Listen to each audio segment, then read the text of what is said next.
Et bonjour à tous, on se retrouve en ce 5 décembre pour le petit calendrier de l'Avent Ozine for Fun.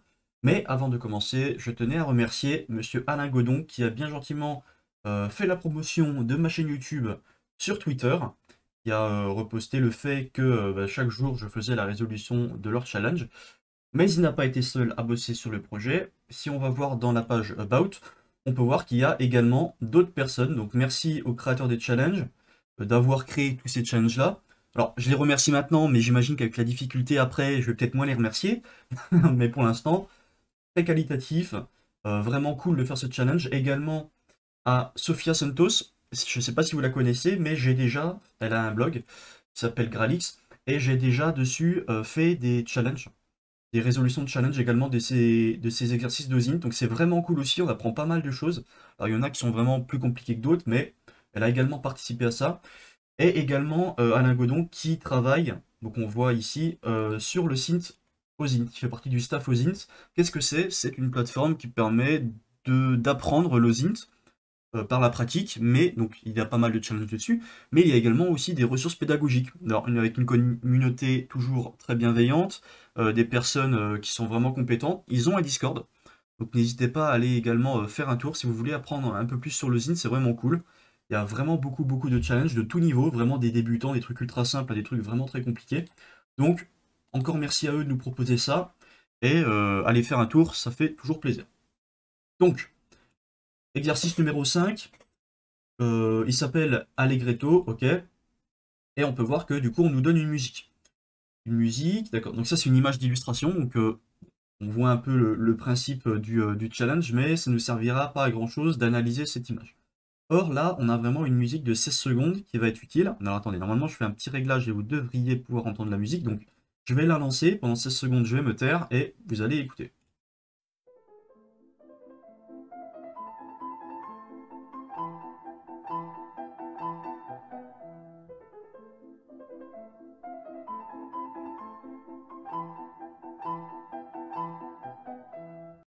Voilà. Donc c'est une musique qui est vraiment très connue, 100% vous l'avez déjà entendue. Mais peut-être qu'on ne connaît pas tout à fait qui a fait cette musique, ni le nom, et tant mieux, c'est ce qu'on va chercher. Donc, 16 secondes d'écoute, d'accord, musique au piano, ok, donc on a deux questions. La première, c'est en quelle année a probablement été créée cette œuvre? Alors ici, on a probablement, donc ça veut dire que la date, elle n'est pas forcément sûre, donc peut-être qu'on risque de trouver plusieurs dates possibles. Il va falloir sélectionner la bonne. Ok. Et ensuite, quelle actrice, donc on veut son nom et son prénom, jouait le rôle de l'épouse du compositeur dans un célèbre film de 84? Et ensuite, il nous donne un exemple de flag qui est l'année, le prénom de l'actrice et le nom de l'actrice. Alors, la première chose à faire déjà, c'est de savoir euh, qu'est-ce que cette musique, comment elle s'appelle. Alors pour ce faire, il y a plusieurs moyens. Moi, comme vous voyez, je suis sur Firefox, du coup, les extensions sur Firefox sont assez limitées. Mais si jamais on cherche pas moi, Recognize Music en ligne, on a forcément Shazam qui est le plus connu. Alors on peut également le faire avec son portable. Si on met en haut-parleur et qu'on lance Shazam sur notre portable, ça va nous dire la solution. Enfin, ça va nous dire le nom de la musique. Ici, il y a une extension de navigateur, mais c'est que disponible sur Chrome. Malheureusement, je suis sur Firefox, donc ça ne m'intéresse pas. Il y a également un autre site qui s'appelle AA Music, qui eux ont également une extension Chrome, ça m'intéresse pas. On peut record directement avec notre micro, mais ça m'intéresse pas non plus. Par contre, on peut voir que ici, on peut identifier des sons en ligne en uploadant directement le fichier. Ça, c'est déjà plus intéressant. On peut voir que, bon, là, du coup, normalement, on en a 10 par jour. Moi, j'ai déjà résolu le challenge juste avant, donc forcément, j'en ai plus que 9. Mais en fait, ça nous permet d'upload des fichiers, comme du MP3, WAV, MP4, peu importe, des fichiers audio, et ils vont pouvoir analyser la musique et nous ressortir le titre. Donc, exemple, je choisis un fichier, dans mes téléchargements, je mets ceci, hop, donc c'est cette musique-là, on peut vérifier. Voilà, c'est la bonne. Du coup, je fais Start Upload, ça va upload la machine, et instantanément, ça me donne le nom de la machine, le nom de la machine, n'importe quoi, le nom du titre. On nous met l'artiste également. Alors si j'ouvre dans une nouvelle fenêtre, je vais pouvoir faire un copier-coller. Donc là, on nous voit que apparemment c'est de Mozart. Ok. Alors, l'artiste, c'est Orchestra Italiana. D'accord. On a différents noms. On peut même écouter directement sur Deezer, sur toutes les plateformes de streaming de musique. Mais nous, ce qu'on peut aller faire, c'est aller chercher ça, paf, directement sur YouTube. Voir ce qu'il nous balance. On va sur YouTube, on met ceci, on recherche.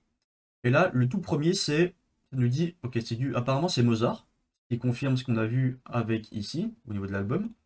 Mozart et Alla Turca, qui vient du sonata numéro 11. Ok, donc si je vais sur la vidéo, on va écouter quelques secondes pour voir si ça correspond bien avec ce qu'on cherche. On va passer.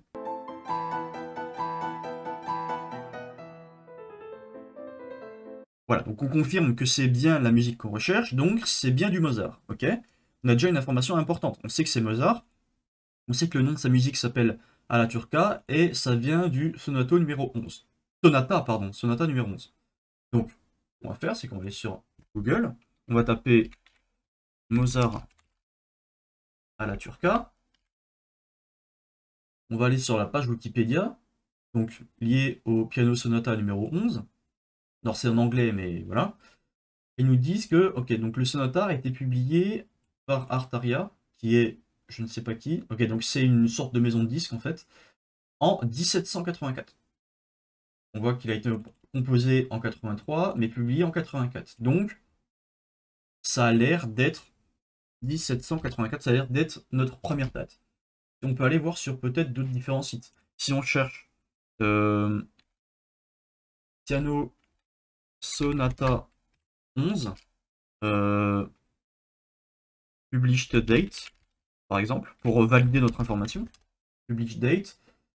On va voir autre chose que voilà, piano blog, autre chose que du Wikipédia. Alors Wikipédia, normalement, c'est quand même assez sourcé. On peut être assez sûr de ce qu'on dit, mais là, on nous dit qu'il a été composé en 83 et publié même en avril 84. Donc on a un peu plus déjà de précision. Donc ça a l'air de correspondre avec ce qu'on avait trouvé sur Wikipédia. On peut même, au niveau de Wikipédia, si on va voir ici, publié en 84, si on va voir la ressource qu'ils nous disent, Understanding Mozart Piano. Alors c'est un livre, ok, directement accessible sur Google, à page 54. D'accord, donc bon, apparemment on peut pas y accéder, tant pis. Donc ok, bon, on sait que déjà la première question, ça a très fortement l'air d'être ça. Ensuite, on nous demande le nom de l'actrice, enfin prénom et nom de l'actrice qui jouait l'épouse, le rôle de l'épouse du compositeur dans un célèbre film de 84. On sait que le compositeur, on parle de Mozart, donc il doit y avoir un film qui parle de Mozart en 84. Donc si on tape Mozart 1984 movie, on a le film Amadeus qui ressort. Ok? Donc si on va voir Amadeus, on dit que donc Amadeus machin, directed bidule, film is a fictionalized story of Mozart. Ok. Donc ensuite, ce qu'on pourrait voir, c'est le nom de toutes les comment ça s'appelle, toutes les personnes starring, le nom de tous les acteurs qui ont bossé là-dedans. Alors là, on va pas les faire un par un, ce serait un peu long. Donc ce qu'on va faire, c'est qu'on va directement aller chercher sur Google Amadeus movie Mozart's wife. Donc on peut voir que sa femme, elle s'appelle Constance Mozart. Donc ça, c'est sa vraie femme. Elle s'appelait Constance Mozart, d'accord. Sauf que moi, je veux pas ça, je veux l'actrice. Donc on va rajouter derrière actress. Et on peut voir qu'on a Elizabeth Berridge qui ressort. Donc on peut aller voir sur sa page Wikipédia. Et là, qu'est-ce qu'on a? On a que... Ok. Donc, Elizabeth Berridge, qui est née en 62, elle a joué différents rôles, notamment Constance Mozart, on a vu juste avant qui est la femme de Mozart, dans le film drama Amadeus en 84. Donc, là, encore une fois, on a la personne qu'on recherche qui s'appelle Elizabeth Berridge. On peut directement mettre ça. On va bien formater le flag pour que ça corresponde à ce qu'il nous demande, c'est-à-dire pas de majuscule. Alors peut-être qu'ils ont été larges et qu'ils ont fait en sorte que la casse n'impacte pas le flag, mais pour être sûr, on va mettre comme il faut. Au niveau des espaces, tout ça, on est bon. Donc on a la date, on a le nom, le prénom et le nom de l'actrice qui jouait le rôle de l'épouse du compositeur. On peut valider. Et c'est la mauvaise réponse. Pourquoi? Pourquoi c'est la mauvaise réponse? Parce que... Alors attendez, j'ai mal copié-collé quelque chose. Elizabeth Berridge. Ok. 17... Ah non, attendez, est-ce que c'est la bonne date? 1784. Il y a quelque chose que j'ai loupé. 1784, Elizabeth Berridge. 1784. Alors attendez. Parce qu'avant j'avais sélectionné, enfin j'avais validé le flag, il était bon. 784. 784. C'est bien Elizabeth Berridge. Elizabeth Berridge est une actrice qui a joué le rôle de la femme de Mozart, on voit bien. Elizabeth Berridge. Pourquoi ça ne veut pas? Il y a bien deux R à Berridge. Elizabeth. Elizabeth Berridge.